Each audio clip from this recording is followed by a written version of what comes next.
welcome to World War G. I'm Troy. Oh, Troy's a part of this. What a jerk. Hi, I'm AJ. Your name's just letters. You suck, AJ. Okay. Man, let's hope I can get some energy here. Yes. I've been very low energy today. Well, it's kind of like, right after the holiday. Yeah, I think it's that post-Christmas depression. I wasn't going to go that direction. I was just going to say... I'm going that direction. Well, you interact with a lot of people, and you're just like, no, I just want to do my own thing. I'm content just relaxing. Well, and also, we have such crazy weather here. Yeah. Yesterday, it was sunny, clear skies. It was like 45 degrees. Today, you were late because there were car crashes because it snowed. Yeah. Like, what the fuck? Yeah, Christmas, completely clear. The day after, it snows. Like, that makes... Perfect sense. Yeah. Perfect sense. But, all that aside, here's what we got coming up on the show today. Figured I'm going to start doing this to give people a little tease. We got Seasons Eatings. We got Do You Even Nerd? We're bringing that back because we got a new patron. We got Happy Birthday, This Week in Geek, Revs and Rex. It's a packed episode. Lot of packed. Lot of stuff. Lot of stuff packed in, jam-packed show. So let's get right to it with Seasons Eatings. Hog the eggnog, don't share a drop. Slam on the turkey breast, get it while it's hot. Don't be rude, close your mouth till it's true. Seasons Eatings to my people, enjoy your food. This will probably be the last Seasons Eatings, I would imagine, right? Yeah. The holiday is coming to an end. There's not really anything for New Year's. No. I just want to taste like, I don't know, champagne? Yeah. We'll just be chilling here with some mimosas or something.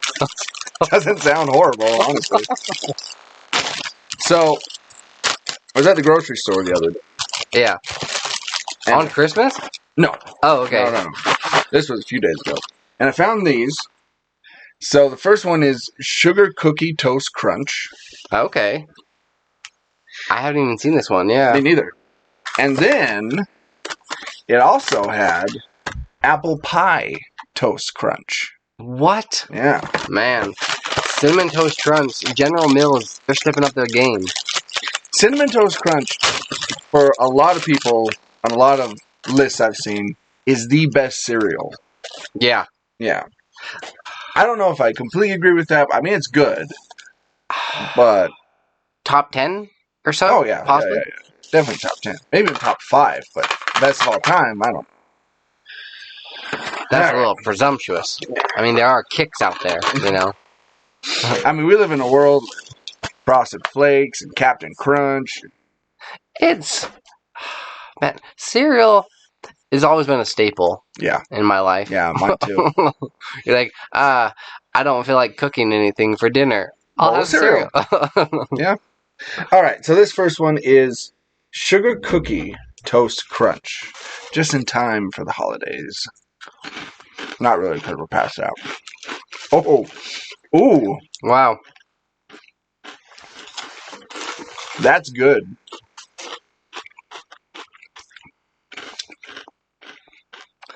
It tastes like Cinnamon Toast Crunch, but a little sweeter. Mm-hmm. But you really taste the sugar. You do. Oh, wow. I think we found our energy. That's really good. Like, it tastes like a sugar cookie. It does. But like a cinnamon sugar cookie. Which would be amazing. Do they even make those? I'm sure at one of those cookie shops they have to have it. I think that's a snickerdoodle.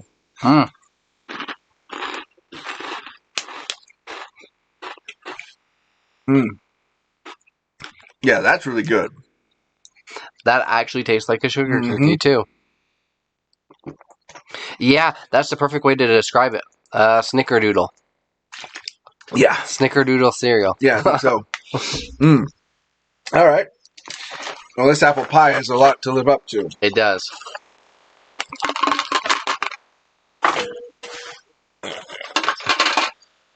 boom. Like it's. Now I'm really hoping I taste the apple. Yeah. Mhm. Yep. Yeah. Woo! That's a strong apple taste. Holy cow. It tastes like those green ones, Mm-hmm. right? Granny Smith. Yes. Yeah.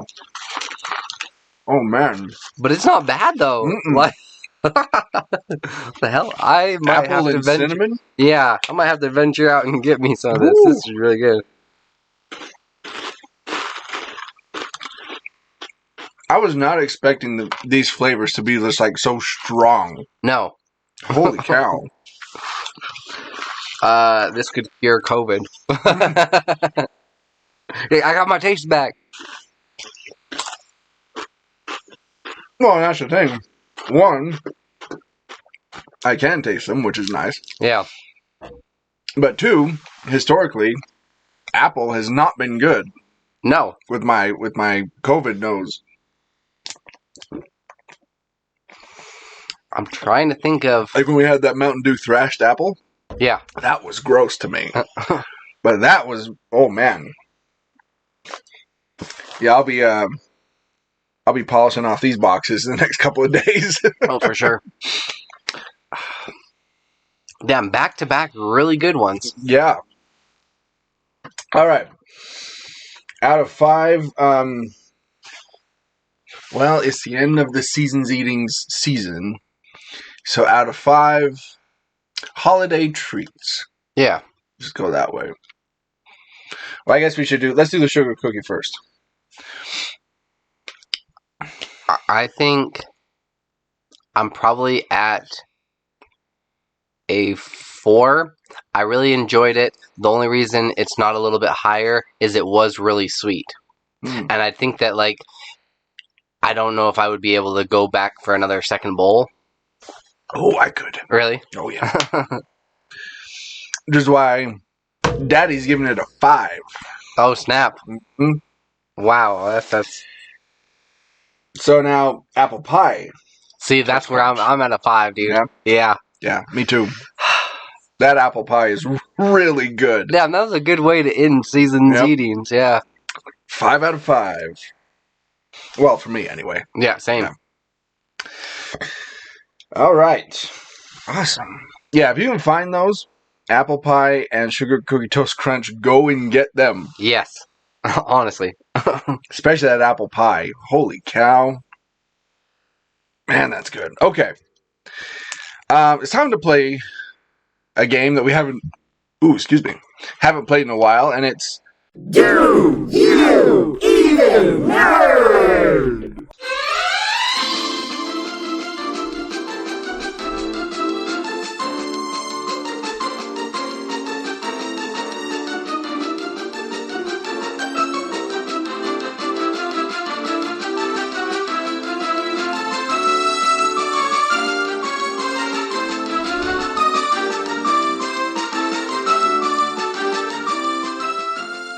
For those unfamiliar with this segment, it is where one of us will ask 10 questions about any given topic, and the other has to get at least 5. mm-hmm. You have to get at least 50%, you know. C's still get degrees. That's right. But this, since it's right around Spider-Man, I felt it only appropriate to ask Troy Spider-Man questions. Now, here's the other thing. We are playing, or I am playing for our patron, Shawn Ray. Our newest one. Our podcast pal, Shawn Ray. And I'll be playing to win him a $25 gift card. Now, we have a perfect track record here. Yes. So far, we've done 4 for 4. Right. So the pressure's on. Although I don't think Emily ever came and picked hers up. I don't even know where it is now. I'll have to track it down. Okay, I'm ready. All right. Let's see. Let me first get this pull list right here. That is what you'll hear if you are incorrect. Okay. And that is what you'll hear when you're correct. Awesome. Ready to go. Okay. Question number 1. Mm-hmm. What comic book did Spider-Man first appear in? Was it Amazing Spider-Man A, Amazing Spider-Man 1, Marvel Tales number 17, Amazing Fantasy number 15, Tales of Astonish number 8? Amazing Fantasy number 15. Final answer? Yes. Correct. Yep. Question number 2. Who was the first supervillain Spider-Man ever encountered? Okay. Was it A, Terrible Tinkler? Was it B, Supercharger? C, Doc Ock? Or D, Green Goblin? Oh, man. It's Doc Ock or Green Goblin. I'm going to feel stupid if it's actually like the Terrible Tinkler. Because for a long time, I had a compilation of like the first 20 Spider-Man comics. And I read that over and over. Who was it? I'm going to say Doc Ock. Final answer. Here we go. Dang it. It was neither one of those. It was actually Supercharger. Supercharger, really? Yeah. I've never even heard of that person. Supercharger, the Living Battery. Oh, yes. Oh, man. Now, Doc Ock was in like the first 10 issues of Spider-Man. Like, he appeared really quick. Yeah. Not as like a villain right off the bat? Yeah. Oh, because the Amazing Fantasy number 18 was when Supercharger first debuted and beat the trash out of Really? Spider-Man. Yeah. Interesting. Okay. All right. Question number 3. So we're 1 for 1. Okay, question number 3.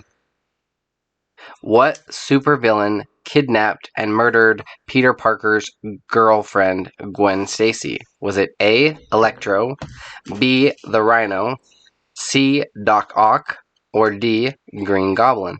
D, Green Goblin. Final answer? Yes. Very good. That was Spider-Man the Amazing Spider-Man number 121. I always thought that would be like a really cool gift to give somebody. I mean, they're expensive as hell, but as far as like a romantic story goes, that's got to be one of my favorite number, like the Amazing Spider-Man number 121 and 122, because you've got his girl dying, and then he goes and kills the Green Goblin in the very next episode. Like, yeah, it's a romance for the ages for sure. It's a modern day Romeo and Juliet right there. All right, so it's 2-1. Question number 4. All right.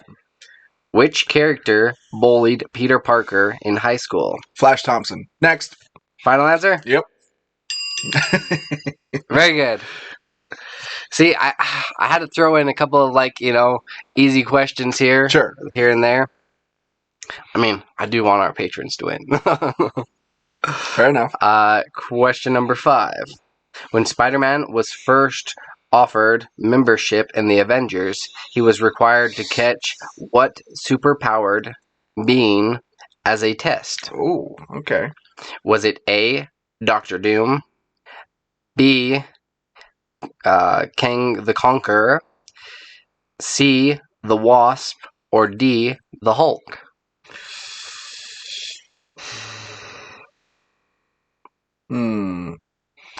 Doctor Doom. The Avengers never really went up against Doctor Doom much.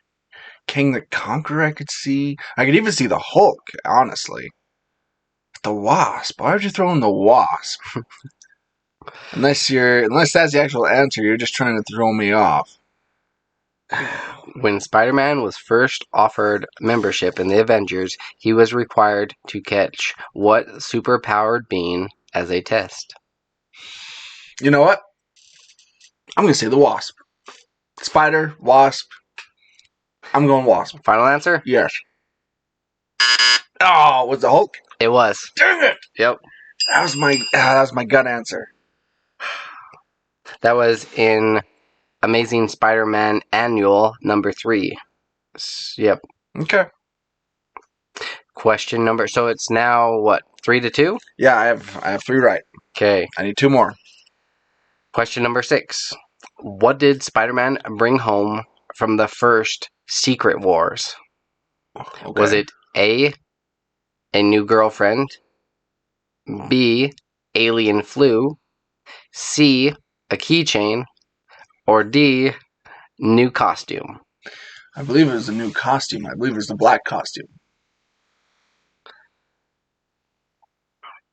Final answer. Final answer? Alrighty. Yeah. That is correct. Yep. Because I remember there's a famous comic book cover of says it's Marvel Secret War and it has him in the black costume. Yeah. Yeah. Yep. See, I was like, ooh, maybe he'll be leaning a little bit towards the flu, some sort of virus. Right. Alien. Yeah. Okay. 4-2. Question number 7. One more. Yeah. This is it. This could be it right here. Who was the guest speaker at Peter Parker's high school graduation? Okay. Was it A, Reed Richards, B, Captain America, C, J.J. Jameson, or D, Doc Ock? These are some good ones, huh? It is good. Making me work. Because I could see any of them. Right? Yeah. I remember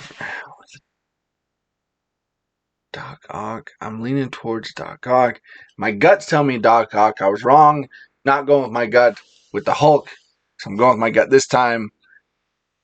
Doc Ock. Final answer? Final answer. Ah, was it Reed Richards? Nope.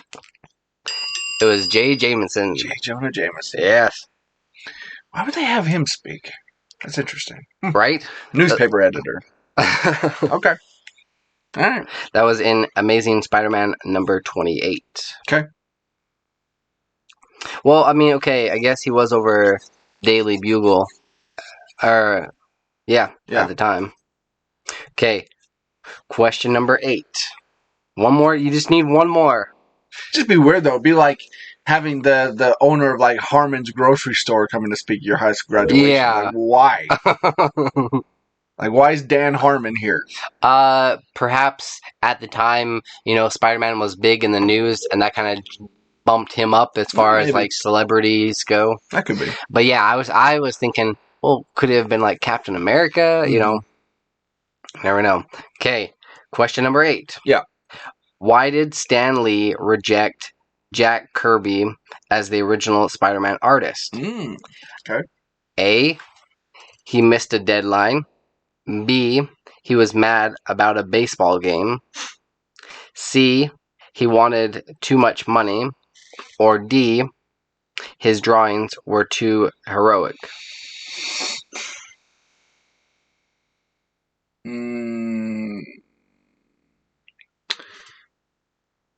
I don't think it was a deadline thing. They were pretty fast and loose with the deadlines. Still are. They were too heroic. Final answer? Final answer. Yeah. That is correct. Yeah. I think Stan wanted Spider-Man to be more of the average person. He went on to say, when he showed him the first 6 pages, I hate what you're doing with him. Not that he did a bad at all. I just wanted him less heroic. Jack, I hate what you're doing with him. Just for pride, you want to play for the last 2? Yeah. See what you got? Let's go. Okay, so it's 5-3? I think so. Question number 9. What was the first Spider-Man spin-off series? Marvel Team Up, Spectacular Spider-Man, Untold Tales of Spider-Man, Sensational Spider-Man.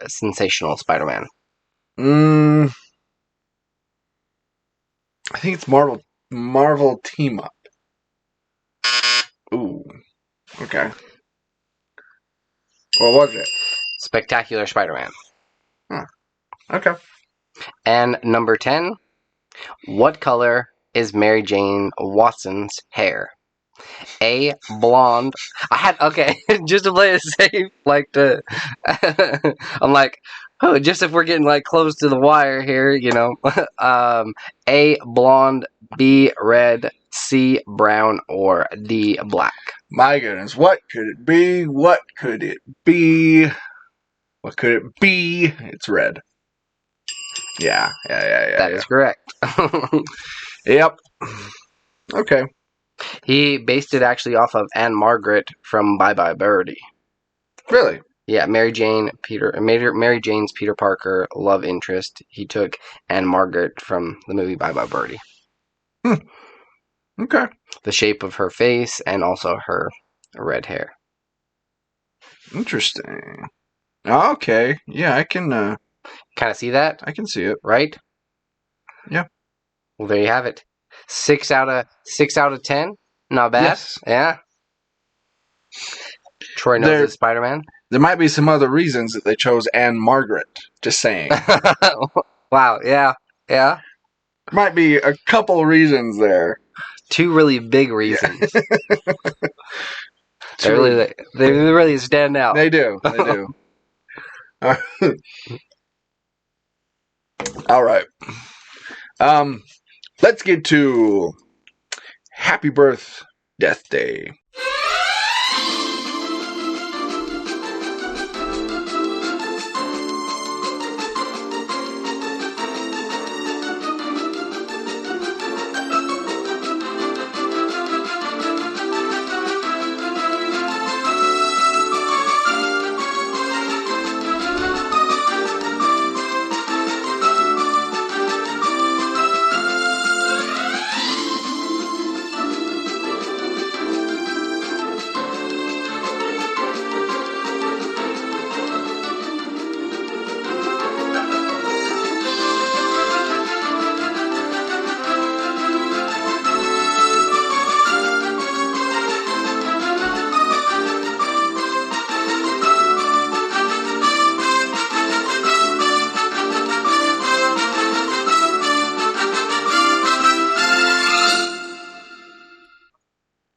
Oh, and Sean, I'll be contacting you here shortly, and figuring out the best way to get that gift card to you. Yeah. All right. Happy Birth Death Day. On this day, and these are notable people that were born and died on this day. That AJ will not know any of them. Maybe. You'll know a few, I think. All right. Born on this day in 1682, Calico Jack. That's a cool name. Now, just judging by the name, Yeah. what do you think that his profession was? A cat wrangler. In, Like. yeah, that's what you're going with? Calico? In Not 1682. Yes. But I don't think that's a job. He. I'm guessing like a. Something with like the safari. He was a pirate, dude. Pirate? He Oh. was a pirate. Yeah, that makes sense. 1682? But that's weird. Calico Though. Jack? Yeah. Let me tell you a little bit about Calico Jack. Though actually named John Jack Rackham, he acquired Also a cool pirate name. he acquired his colorful nickname from the habit of wearing calico clothing. Oh. Calico Jack plundered the oceans around the Bahamas and the Caribbean from 1718 to 1720. It was during the golden era. Towards the end of what has been dubbed the golden age of piracy. Yeah. Spanning 1650 to 1730. He was in the thick of things because the Caribbean, dude, that was a poppin' place. Oh, yeah. Yeah. Calico Jack is credited with designing the skull and cross swords, sometimes swapped for crossed bones, that became famous as the iconic Jolly Roger pirate flag. So he's the one that created the pirate flag. Dang. Old Calico Jack. Yeah. Then he was caught and hanged in, when was it? 1692. I don't know. Doesn't say here, but yeah. Okay. Also born on this day in 1921, Steve Allen. I want to say either director or actor. No. Damn. He was actually the first host of The Tonight Show. Oh, okay. Premiered back in the 1950s. He actually was... he was a genius when it came to composing music, which he also did. He composed literally hundreds of songs. Really? Most of which were performed by musicians. So, yeah. He died in 2000, where he was actually hit by a car. Damn. Yeah. Guess that's better than being hung. It's true. Trying to see the silver lining. Better than being hanged as a pirate. Yeah, but when he was hit by the car, he didn't die immediately. He didn't even know he was injured. So he went home, took a nap, and he's having a pain. Some internal injury. Yeah. That's what did it. Dang. He actually joked of the guy that hit him. He told him, like, wow, people will do anything to get my autograph. Yeah. Oh, wow. That was just his personality. Also born on this day in 1933, Carol Spinney. Ah, Carol Spinney. What a woman. Nope. Carol was a man. Oh. Wow. So I'm going to guess you don't know who this is. No. Carol Spinney was a puppeteer. Specifically, yes. Okay. He was Big Bird and Oscar the Grouch for years. Puppeteering for him, not No, voice? he was both. The voice as well? Mm-hmm. Oh, wow, okay. He was the voice and puppeteer of Oscar the Grouch and the voice and puppeteer of Big Bird. He was in the Big Bird suit. Oh, wow, okay. That would be a huge puppet to man. Yeah. Right? Yeah. So not only that, but like you'd have to have some fans in there or something. So he had the one arm, his left arm was would control Big Bird's left arm. And then his right arm was up controlling Big Bird's head. You ever done that where you'll hold your hand up for a while or you're working on something and then your hand starts getting tired? Like, yeah, I'm almost feeling like you'd have to have like a harness or something holding your hand up there when you need a rest. Yeah, I don't know how they did it because, they must have had some big shoulders after a while. So who is controlling his other Big arm Bird's? or wing? The arms were connected. Oh, okay, gotcha. Yeah. So if you notice, or it just didn't move at all. So if you notice, Big Bird, sometimes that right arm would just never move. Huh. Yeah. It's like he stroked out on his right side.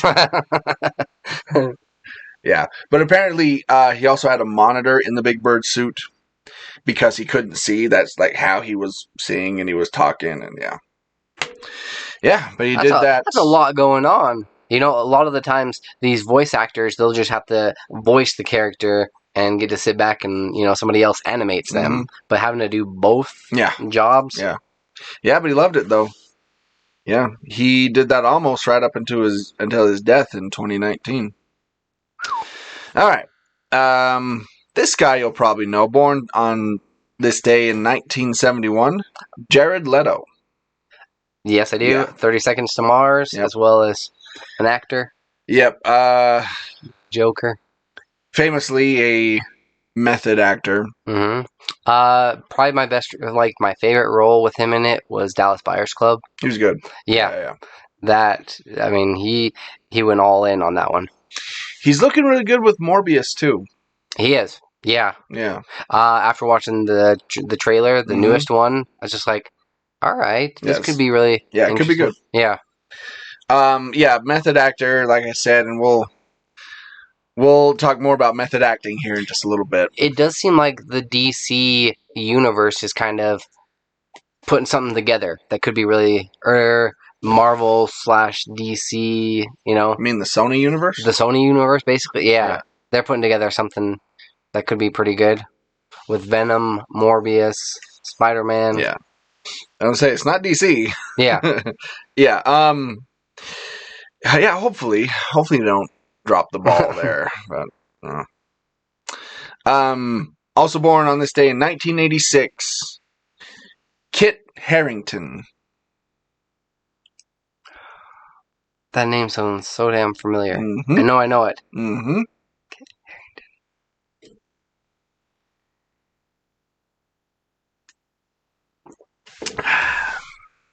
Damn it, why do I know the name?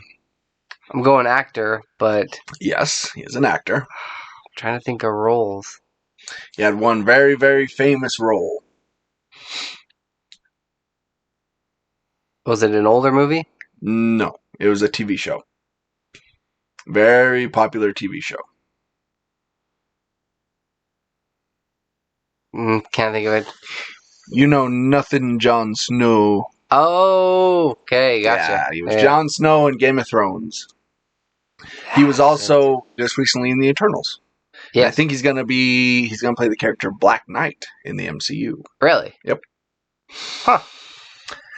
All right, so let's get to those who died today. In 1963, on this day, we lost gorgeous George Wagner. Dang. Any guess what his profession was with the name Gorgeous George? A pirate. Yeah. Although, good guess, but no.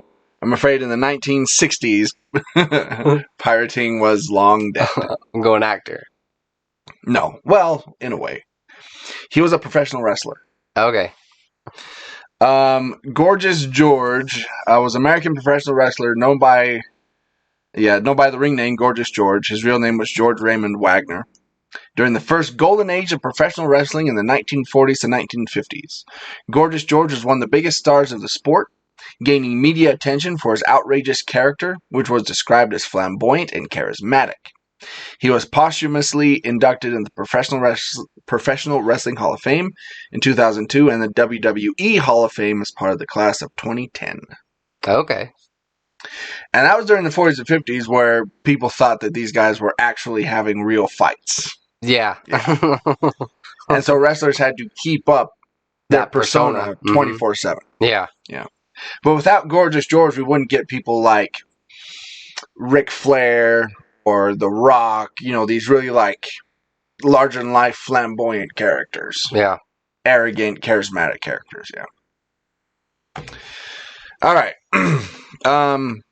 Also died on this day in 1972, Harry Truman.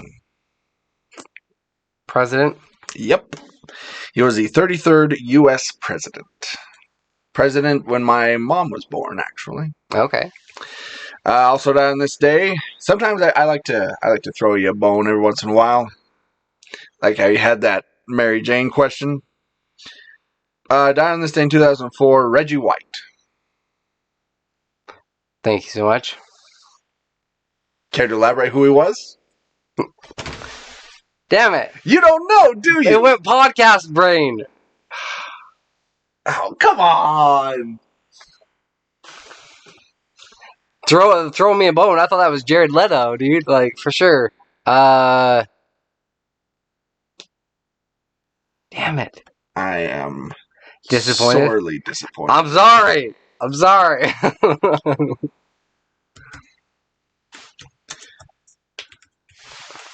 I like it. What are you typing in here? I like how he said thank you and didn't even know who he was. He was a football player. Oh, okay. Well, okay, what team? Let's see. What team did he play for? The Packers? Fuck them. I know you don't. I know you don't follow the Packers at all. But I figured, as a football fan, you would know at least what people are on the other teams. Occasionally, but I can't stand the Packers. I'm sorry. We've talked about this, Troy. I'm a Vikings fan through and through. Yes, I know. I'm a Utah Jazz fan, but I know players on other basketball teams. Yeah. All right, fine. Well, that's the only bone you get. Damn. 2006. Reggie White. What was it that he passed away from? Good question. I'm guessing he passed away from death. Arrhythmia. Oh. A cardiac arrhythmia. which many believe was partly caused by his untreated sleep apnea. There you go. All right. God, you fucking football fans, I swear. It's like you don't just hate the team, like you hate the people on the opposing teams.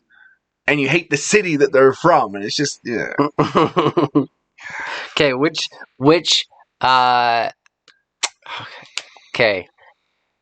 team did Larry Bird play for? Boston Celtics. Damn it. All right. I was like, I didn't want to make it too difficult, but All right. Magic Johnson? Lakers. Yeah. Wow, okay. Like, see, I'm picking during that same time period, you know. Isaiah Thomas played for the Pistons.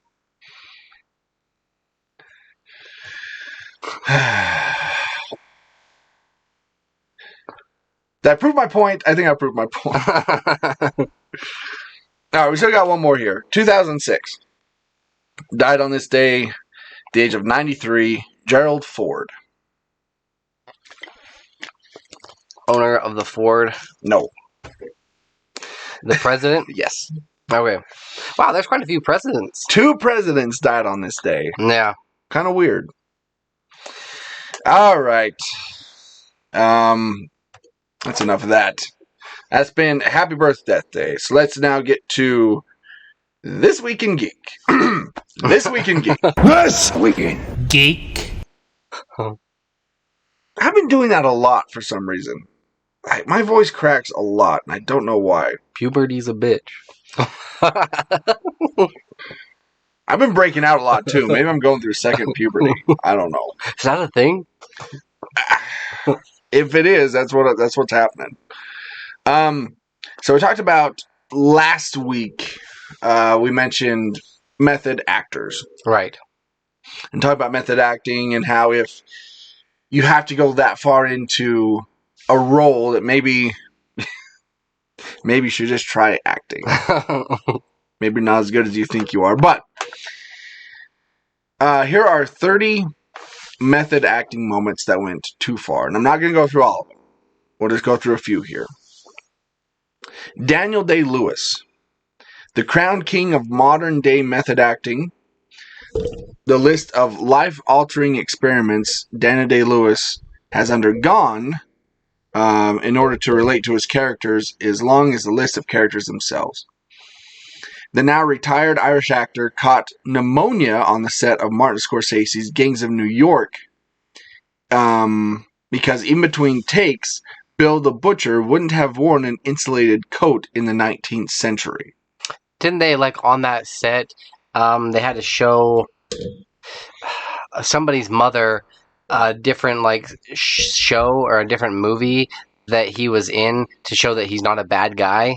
Because they didn't... Yeah, that's what it was. One of the kids that was playing on the movie, the mom was just like, I don't know, he seems like a really, like, bad person, so they had to show her other, like, movie clips and stuff that he just gets into character. Really? Yeah. Oh, he's done, like, probably my favorite might be either There Will Be Blood or Lincoln.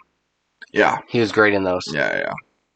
Other examples include not bathing for the entirety of The Crucible, spending nights locked in a solitary confinement while shooting In the Name of the Father, only eating food he could catch and kill himself in Last of the Mohicans, and going around in a wheelchair demanding to be spoon-fed for My Left Foot. Wow. He sounds insufferable. Let's talk about Robert De Niro. One of the all-time greats, Robert De Niro, studied directly under both Stella Adler and Lee Strasberg, both of whom taught Stanislavski's method.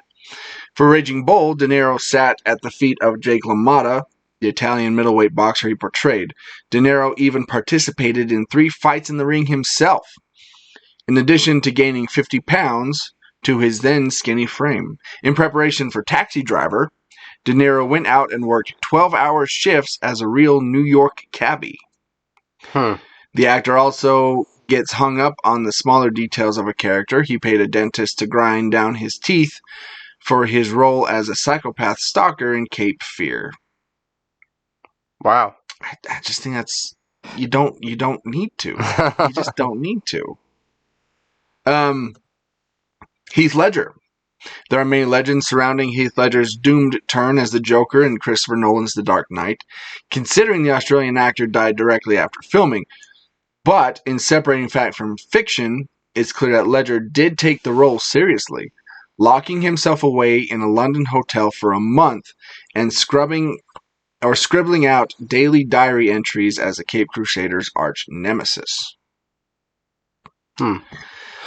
It's difficult for me because I see some fantastic performances come out of like method actors, but at the same time on set. Well, and I'm not saying that if you're a method actor, you suck as an actor. Yeah. I'm saying there's no need for it. Like, if you're an actor, you don't need to do these things. Leonardo DiCaprio. It took Leonardo DiCaprio. Oh, well, I was going to ask you on Heath Ledger. Did they say anything about what he did for A Knight's Tale? Whether he didn't shower the whole entire time, or no, it doesn't say. Huh. And I wonder, do they do it for every role, for the most part, or is it just like these one bigger roles? I think a guy like Daniel Day-Lewis probably does it for every role. Yeah. But maybe not. But I don't think Heath Ledger was diving into the character in 10 Things I Hate About You. Yeah. You know what I mean? It's like, he went to high school for 5 years. Leo DiCaprio. It took Leonardo DiCaprio 4 decades to win his first Academy Award, but when he did win Best Actor for The Revenant, no one could accuse him of slacking off for the role. In fact, DiCaprio, an avowed vegetarian, ate raw bison, slept in an animal carcass, and withstood freezing temperatures to portray frigid frontiersman Hugh Glass. Wow. And all that was in the film. Yeah. Yeah. The cool thing about that film is they only used natural light, too. Yeah. So if they didn't get a shot, they had to wait till another year had passed, so they got the same time frame, same weather. Mm-hmm. Yeah. Another moment, while portraying plantation owner Calvin Candy in Django Unchained, the actor slammed his fist down so hard on the table, he shattered glass and cut his hand. Rather than stop the scene, DiCaprio powered through. That is a cool scene. Like, where, it's messed up, he's rubbing blood, and that's a genuine reaction from her. I've read that wasn't his blood. Really? Yeah. Like, he smashed the glass, cut his hand, and kept on, performing the scene, but when it came to that, Tarantino was like, okay, well, you cut your hand, let's just run with that, let's just have you smear the fake blood on Kerry Washington's face. What did he do to get into character for What's Eating Gilbert Grape? It doesn't say. Honestly, when that was one of my first movies that I saw him in. I did think that he was special needs. It doesn't say. Catch Me If You Can. If you did anything crazy for that, like robbed a bank, became a pilot. Rooney Mara. Let's see any male method actor go as far with body modification as Rooney Mara did in The Girl with the Dragon Tattoo. To play the punk hacker Lisbeth Salander, Mara bleached her eyebrows, chopped off her hair, and had her eyebrow, lip, nose, and nipples pierced. That's in addition to learning martial arts, skateboarding, and motorcycle riding. A lesser-known feat for Mara was during her recent performance in A Ghost Story, where her recently widowed character sits down on the floor and eats an entire chocolate pie in a single take before running to the bathroom and vomiting it up. That was like... I've seen that movie and I own it, and it's really well done, and she's just like... It's so fascinating what she's able to do with just that scene, where it's just, her Chilling, eating a pie. It says, even more bizarre, Mara claims to this day this was the first and last time she ever tasted pie. Do you think that it has anything to do with the fact that she's married to Joaquin Phoenix? Is she? Yeah. Hmm. Or they're like that's her partner, is what they've got it listed as since 2016. He's like, no, you have to be in character. Well, Girl's Dragon Tattoo was before that. Right. So I think that was just her. Yeah. Oh, she was also in Her. Okay. Lion. Man. Nicolas Cage. Our boy Nicolas Cage. Who? First of all, my favorite story about Nicolas Cage. Is he a football player? Yeah, no, he's a pirate.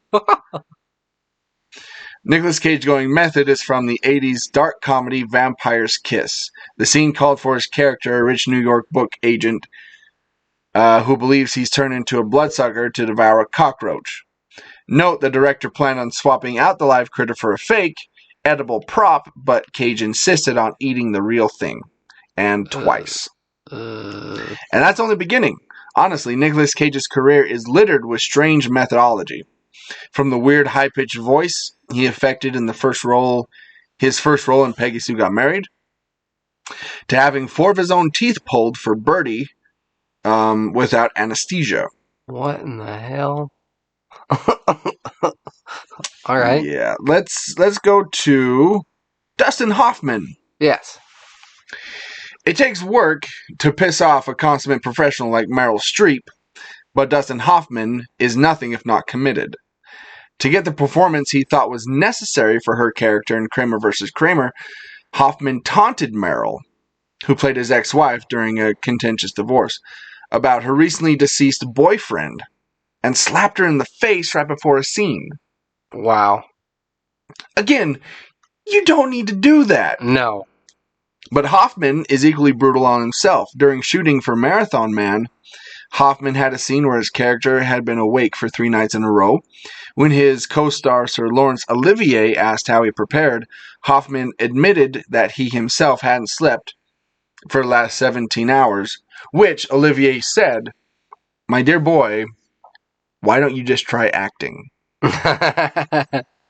Me and Olivier, Yeah. same wavelength. We would have been friends. I feel like Dustin Hoffman, personally, should stick to voice acting. I'm not a huge Dustin Hoffman fan. Yeah, I mean, he's been in some really iconic films. Hook, Rain Man, The Graduate. Yeah, The Graduate is boring as fuck, by the way, if you've ever seen it. Meet the Fockers. Yeah. Outbreak. Midnight Cowboy. Yeah, he's had quite the career, but there's no need to... You're slapping Meryl Streep in the face. Like, what the fuck is wrong with you? Yeah. Alright, Jamie Foxx. To portray the blind musician Ray Charles in Ray, a role for which he won his first Academy Award, former In Living Color comedian Jamie Foxx glued his eyes shut for up to 14 hours a day during filming. What? Foxx also lost 30 pounds as to more accurately convey the Charles body, what Charles' body looked like after his heroin addiction. If you want to lose or gain weight, I get that. Right. So you can look more like the person. But gluing you see like Christian Bale, right? Yeah. Gluing your fucking eyes shut? Yeah. Like, you're wearing the dark glasses. You don't need to do that. Or, hey, here's a weird thought. Shut your eyes. Right. So I do have that movie, and on the box cover, you know how like typically you'll see like from Siskel and Ebert or some of these people, they'll like write some sort of review that they put on the front cover. Yeah. Yeah. It says like the best movie I've ever seen. I'm like, oh, that's kind of messed up.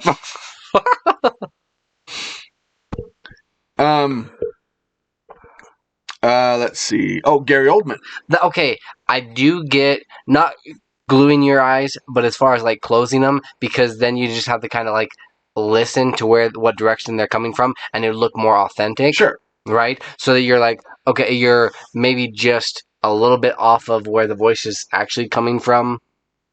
But, Sure, I get that. But glue in your eyes. Glue in your eyes shut? That's so... Yeah. Okay. Maybe a piece of tape? Yeah, something. Gary Oldman. A total chameleon, Gary Oldman is that rare thespian who can fully disappear inside a role. Sometimes he's helped by prosthetics or a strange accent, but the one thing that remains constant, he never plays the same guy twice. Oldman is certainly intense in his preparation for roles. One of his secret tricks for tapping into emotionally difficult scenes is a, quote, pain bag, which includes images of his absent father, photos from his first marriage, and son. In preparing for the role of Winston Churchill, Oldman smoked $30,000 worth of cigars and subsequently developed stomach issues. Damn.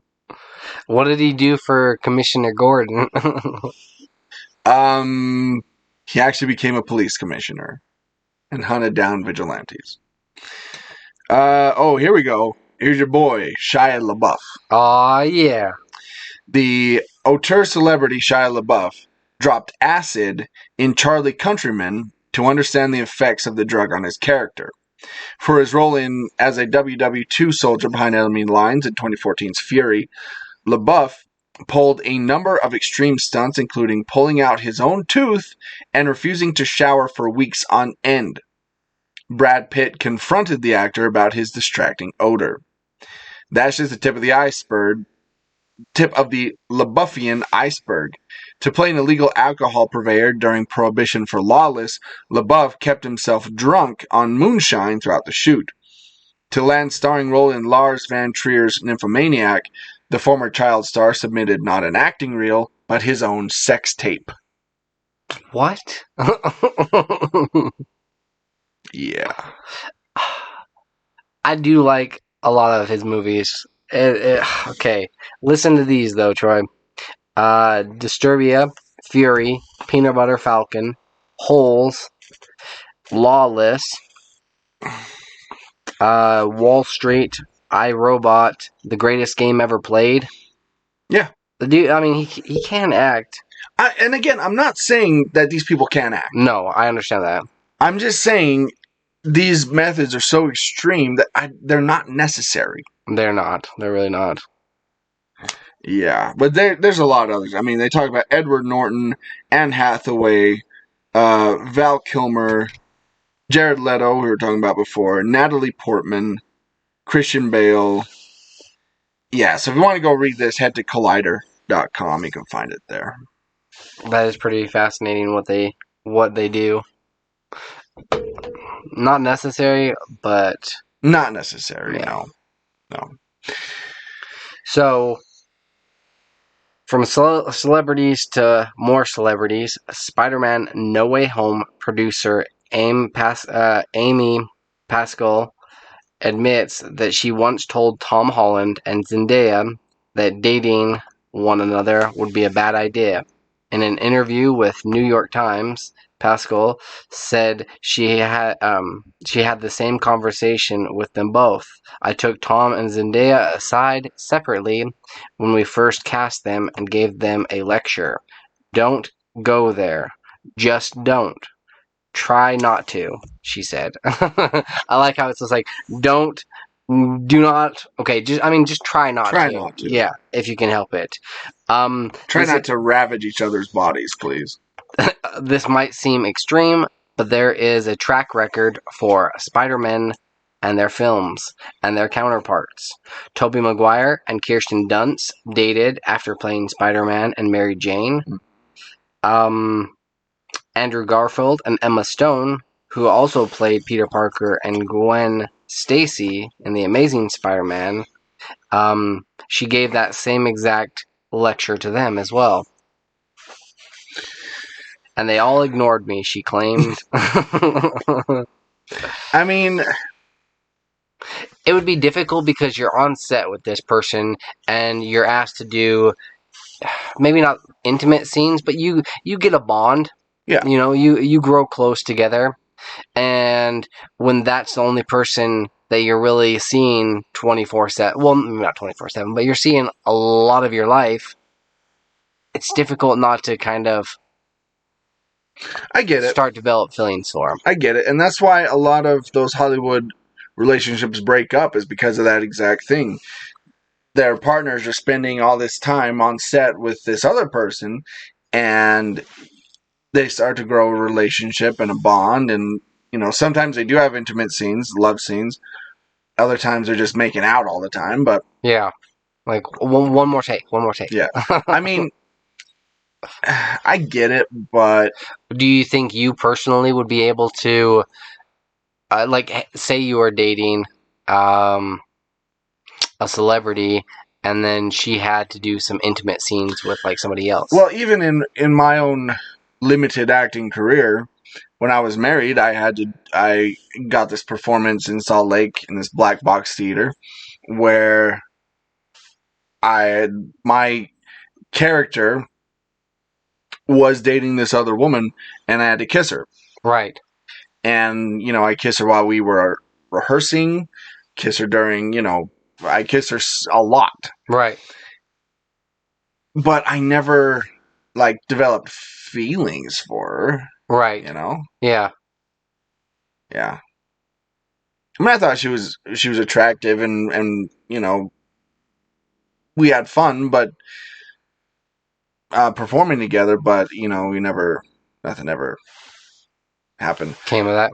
But I mean, that's such a small example. I don't know if I got a part acting against Anna Kendrick, I had to play her boyfriend or something. Yeah. Or say you were her boyfriend, and then she's asked to do these other scenes. Will that be difficult? Like, it's gonna forever be on the screen, live through DVDs, live through whatever. It's like Brad Pitt and Angelina Jolie. Right. That'd be hard. That'd be pretty difficult. To kind of be like, nope, this is her career, I just have to kind of... And it's difficult because, like, a lot of the times we think, oh no, celebrities, they should know that this is just acting. Yeah. But we're still humans. They're still humans. Right. Jealousy is a thing. It is. And then I asked you before we started recording to kind of see if you could think of any couples that have remained together after being on scene, like on set together. Blake Lively and Ryan Reynolds. Yeah, that's true. I was thinking about I it met on Green Lantern.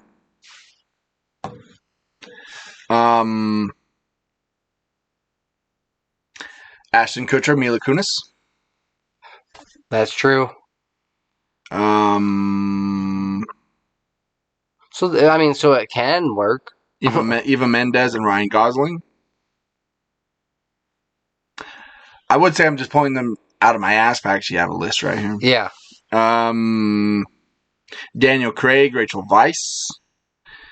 Which one were they on together? They were in Dreamhouse. Oh, okay. That was a bizarre one. Kurt Russell and Goldie Hawn. And they have like a whole family together. Like they have kids and everything. Yeah. Yeah. Probably one of the bigger crash and burns was Brad Pitt and Angelina Jolie. Yeah. Right? Yeah. As far as celebrities go. Yep. Will Smith and Jada Pinkett.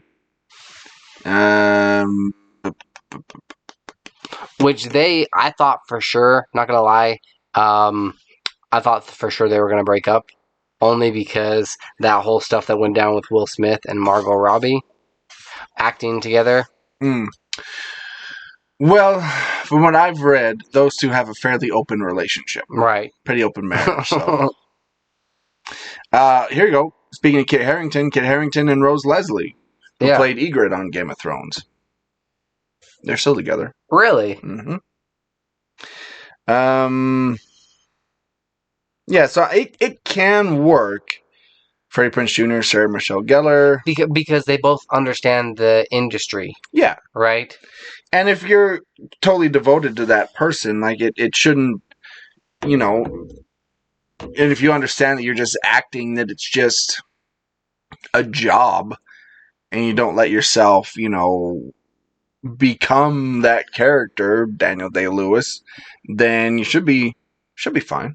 Do you think? Okay, one final question. Do you think Tom Daya will? I was trying to think of a Zendaya. Zom? Zom? Do you think Zom will make it, Troy? No. No? They're 25. He does want to step away from acting to focus on a family. No, I can almost guarantee you that relationship will not last. Zom's not going anywhere. Zom isn't going anywhere. That does sound like a Superman villain, though. Zom is doomed. It does. Kneel before Zom. The name of the episode. All right. Let's get into comic books. We don't talk about comic books a whole lot. The Punisher has left his iconic logo behind in what Marvel calls his inevitable evolution. Jason Aaron returns to Punisher to reveal his inevitable evolution. Writer Jason Aaron returns to Punisher in March 2022 with a new 13-issue prestige format series simply titled Punisher that would turn Frank Castle's mission on its head. In Punisher, Frank Castle is recruited by the Hand to serve their demonic master known as the Beast.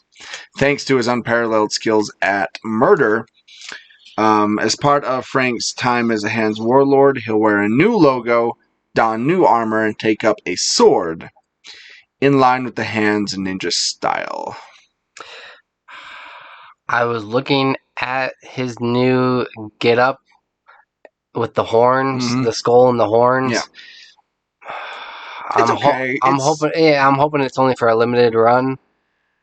Maybe. Right? Well, the thing is, the Punisher's logo has been bastardized. Yeah. Yeah. Like, a lot of racist, white supremacists really like wearing that logo. So is this in an attempt to kind of like take it back? Distance him. Yeah. Yep. Which is unfortunate. That bugs me. If they were like, it's a smaller role, but say a bunch of racist people were to start using the Batman logo, yeah, I'd be so damn pissed off at that. Yeah. That would bug me to no end. Yeah, so I don't know if it's going to be permanent, but it'll probably last a while. Until the racists die out.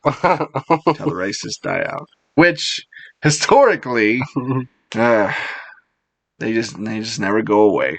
Why couldn't they take on a different logo that's not as cool? I'm trying to think of a superhero that I wouldn't mind them taking the logo that's like, all right, you use like Martian Manhunters or something. Yeah. Yeah. Who else could you use over there? Use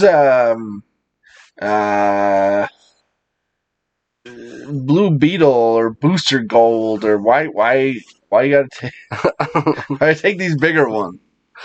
Speaking of Blue Beetle. Oh, I didn't even mean to do that. Really? Yeah. Oh, damn. I'm like, oh, wow, he's helping this segue right along. And it's no secret that the pandemic has changed the way that movie studios release their films. And that is going to be the case with the Blue Beetle. It was initially supposed to be released just strictly on HBO Max. But now what's going to happen is it's going to be released in theaters for 45 days before being released on HBO Max, which is kind of cool, because that to me says that they actually have faith that this movie is going to do well. I mean, it's already been filming. They've already got this under rolling. Yeah. They're like, yeah, this has potential. We could make some more money, and it deserves to be on the big screen. Mm-hmm. Yeah, and the Blue Beetle's an interesting character, so it'll be interesting to see what they do with that character. It is, yeah. And who he gets to team up with in the DC universe.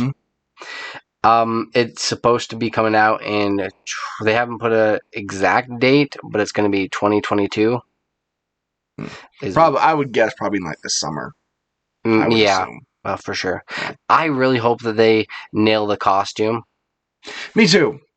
That's the one, like, whenever they do superheroes, and it's cool to see them on the big screen, but you always hope that the costume looks legit. Yeah. Well, like what they did with the X-Men movies. Like, I was always a little disappointed that they didn't lean more into the X-Men costumes. Oh, like with Wolverine? Mm-hmm. Especially with, like, Last Stand and some of those other ones where they're just wearing jean leather suits. Yeah. Just like, why not go all yellow and black Wolverine style? Yeah. Like, they could do, I mean, look what they done with the MCU. Right. I mean, those are very comic accurate costumes. Yeah. Yeah. But back in the day, you know, I think they were worried about doing that. Back in 2000 when they made the first X-Men movie. Like, shy away from making it too goofy. Yeah. Do you think they'll do something similar to what they did with, like, Iron Man, where you'll see his face inside of a mask? It would make sense. Right? For that character, yeah. I mean, this has potential to be DC's Iron Man. Yeah, or even DC's, like, Spider-Man. Yeah. Right? Yeah. I could see him doing, like, a mask similar to Spider-Man as well. Like, we've seen a few things from Dwayne Johnson's Black Adam, and his suit looks good. The suit looks good. It does. But, you know, and I mentioned online, I wish he had the hair and the eyebrows, and like, he doesn't look like Black Adam. Mm-hmm. Yeah. So hopefully with Blue Beetle they'll do that. Okay. Here's two tastes that taste great together. Marvel teases a possible Teenage Mutant Ninja Turtles crossover in 2022. Marvel seems to be teasing a first-of-its-kind Teenage Mutant Ninja Turtles comics crossover coming in March. Now, here's the thing. This isn't the first time, really, that Ninja Turtles have kind of not crossed over, but have kind of been tangentially tied to Marvel. Because the creation of the Ninja Turtles were a tongue-in-cheek parody of superhero comics, specifically Daredevil. Right.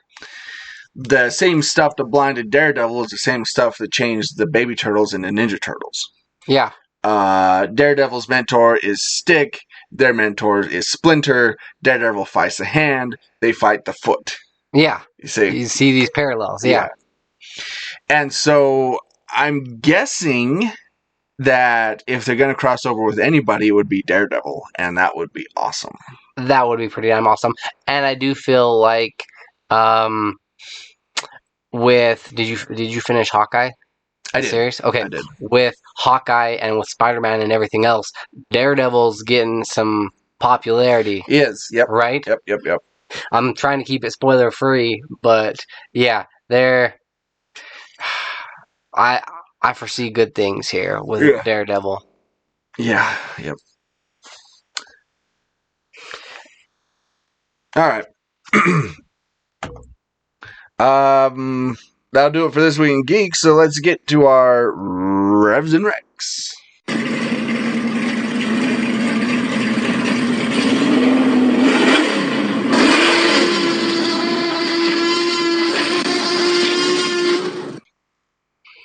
I finally got around to seeing it, and I now own it on Blu-ray and DVD. No Time to Die, the last Daniel Craig James Bond film. James Bond is enjoying a tranquil life in Jamaica after leaving everything behind. And it was really cool because it felt similar to what they did with Casino Royale and Quantum of Solace. This whole franchise has just felt like it's a continuation. Yeah. The story's just going on. So he's enjoying retirement with his gal, and he goes to visit his former lover's grave, and Yeah. explodes. It explodes. And you have you seen this one as well? Oh, yeah. Yes, I actually saw it in the theaters. And did you have yourself a review? Yeah. Yeah, okay, yeah, you did. I can't remember exactly what I gave it. I think it was somewhere around the 2.5 or 3 mark. I think. I'm pretty sure. The thing that I liked about, without getting too spoilery, with this film, the things that I liked about it, I thought they went to some cool locations, and there were some really, like, intense scenes. Sure. When he goes to the forest, and all of those guys on motorcycles. I liked a couple of the twists and turns, what they were doing with it. It did feel like a James Bond film, and it was a nice send-off. But the story got a little, like... convoluted? Yeah. Yeah. That was like my one biggest complaint with it, is I was just like, okay, now you're bringing this guy back who was with Spectre, but I did like the callbacks to some of these other characters as well. Yeah, that's why Daniel Craig's Bond films have felt like, one story. Yeah. But with everything they did with the blood and the serum and who's on whose side, that got a little, like, over the top. But I think I'm probably sitting at... Oh, and I also didn't care so much for them, passing the mantle so quickly. I'm like, I get that they thought that he was, like, dead, but... I mean, you gotta move on. This is true. That's the name of the game. Yep. There's only so many double O's that you can have. Yeah. Gotta fill that spot. Which, we've talked about this before, but I honestly feel like... Fill that hole, that's what she said. I feel like they should have to kill more than 2 people to become a double O. Yeah. That's a low body count for how many people. In this film alone, like, he would have been a double O, like, 100 times over. Mm-hmm. Like, if you were playing a James Bond video game and you had to... Well, GoldenEye. Yeah. When you were on, like, the double O mode, like, the difficulty... Yeah. It was fucking hard. It was. Yeah. And so, just to get, like, 2 kills, like... That was saying something. Like that's like an easy video game goal. Like let's do more here. If you were to get a trophy after 2 kills, like yeah. Oh, all right. You just keep getting trophies. You'd platinum that thing out in no time.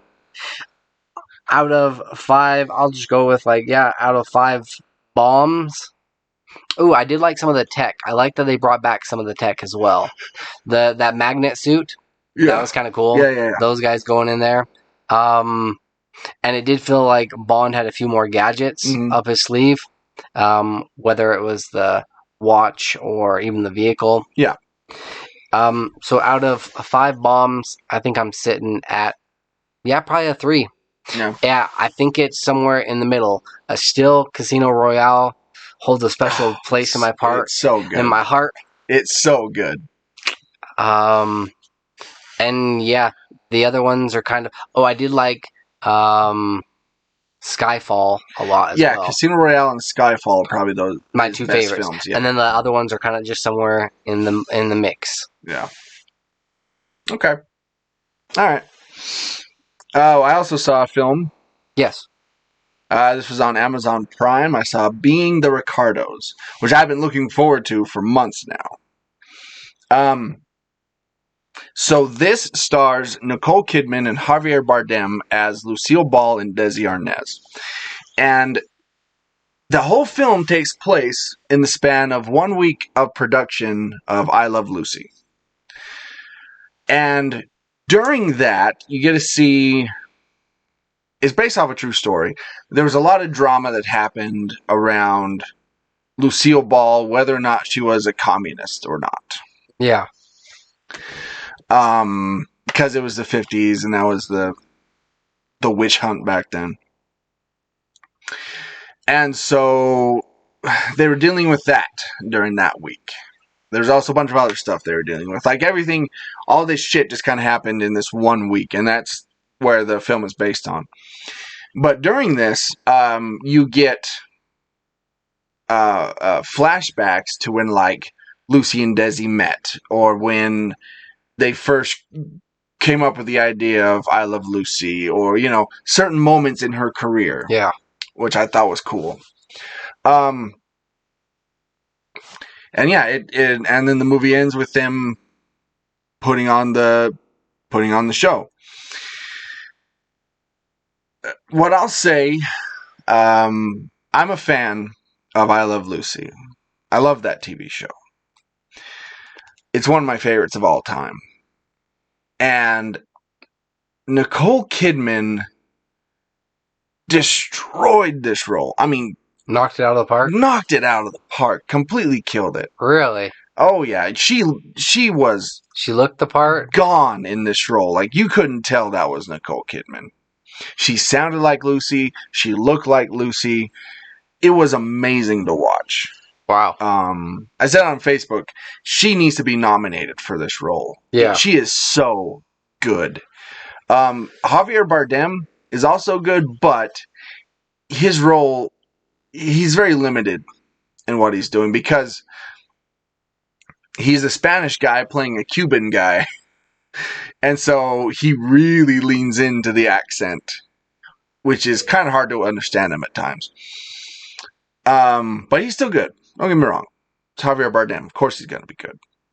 But J.K. Simmons is great as William Frawley, Fred Mertz. You get to see the dynamic between him and Vivian Vance, the gal who played Ethel. They hated each other. Behind the scenes. And you get to see that play out. It's just fascinating to watch. So if you're like me and you like classic TV, if you like learning like the behind the scenes stuff, definitely check out Being the Ricardos on Amazon Prime. Out of 5 conga drums,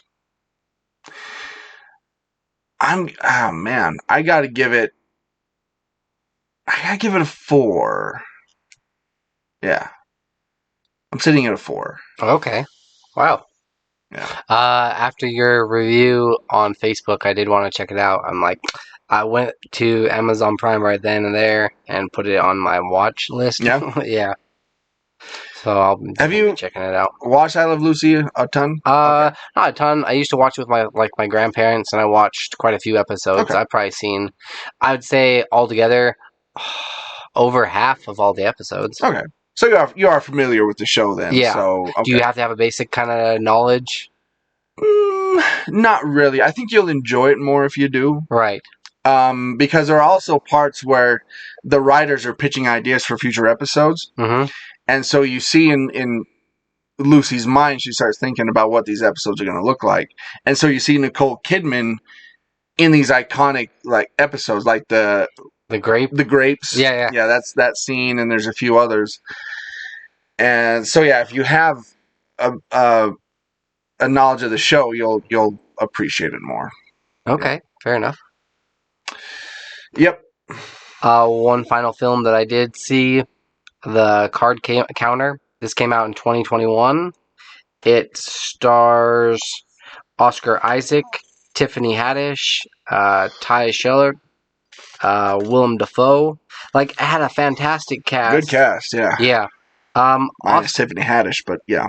Okay, so Oscar Isaac, he plays Willem Tell, and he is a former serviceman / poker player, and where he learned these skills and honed these skills is in prison. He was accused of something that he played a role in. Like, he was sentenced. Some of the higher ups weren't sentenced to jail, so he did his time, and now he's just trying to make it day to day. Oscar Isaac knocked it out of the park. He did a fantastic job.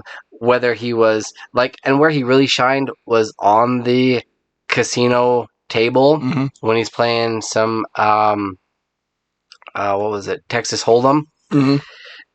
And even when he's like not there, he feels like he goes back to his place and he will cover everything in white sheets. He takes down all the pictures that are, well, it's not his place. It's just like a random hotel room because he's following this poker tournament and he's following these different big events and making enough to get by. He befriends this other kid along the way who's got a grudge / vendetta against somebody else. The only person I really thought, that I really didn't enjoy in it was Tiffany Haddish. I also felt like it was a really weak love story that they threw in there. It felt really forced. Like, she was on the circuit as well, and she's going around to these big events, and they kind of, hey, team up a little bit. But then, she's lining up all these jobs for him to play cards, and then because he promised this other kid that he would hook up with somebody if he went and visited his mom, like, it was kind of, kind of weird. It was. So, unfortunately, as much as I'd love to give, because I love poker movies, I find them really fascinating, where he's talking about, like, the percentage. Oh, if you have this kind of a card, you're going to want to bet this. Like, you're going to want to play this. I love those strategy kind of movies. And that was the best part, but everything else kind of was boring. Even Willem Dafoe, who I thought knocked it out of the park in Spider-Man, and I'm like, oh, this dude, like, he's going to have some fantastic roles. I felt like his character was kind of a little bizarre. Well, I just rented it on Amazon Prime. Okay. So I'll be watching it after we record. Out of 5 cards, I think I'm at like a 2.5. It's worth a watch. Like, but yeah, it's definitely kind of interesting. It's not what you'd think as far as like a poker movie. All right. Well, that's gonna do it for this episode, kiddies. Remember that all of our episodes for this month are free. Yeah. And our DLC are free on Patreon just for this month. 7 days left. Yeah. Yeah. So if you want to check those out, head to patreon.com/worldwarg. You can also find us, if you just want to listen to the episodes, at worldwarg.podbean.com. We're also on social media. You can find us on Facebook, Instagram, TikTok. Just search World War G. You can find our merchandise. If you want to purchase a hoodie or a mug or a phone case, or we have a bunch of stuff, head to myspreadshop.com/World War G. You can find our stuff there, or just put World War G in your subject line and hit shopping. You should find our stuff. Yeah. You can also email us anytime, day or night, at worldwgpodcast@gmail.com. So, this has been World War G. That has been AJ, the Packers hater. That has been Troy. Stay geeky, my friends. No more bones for you.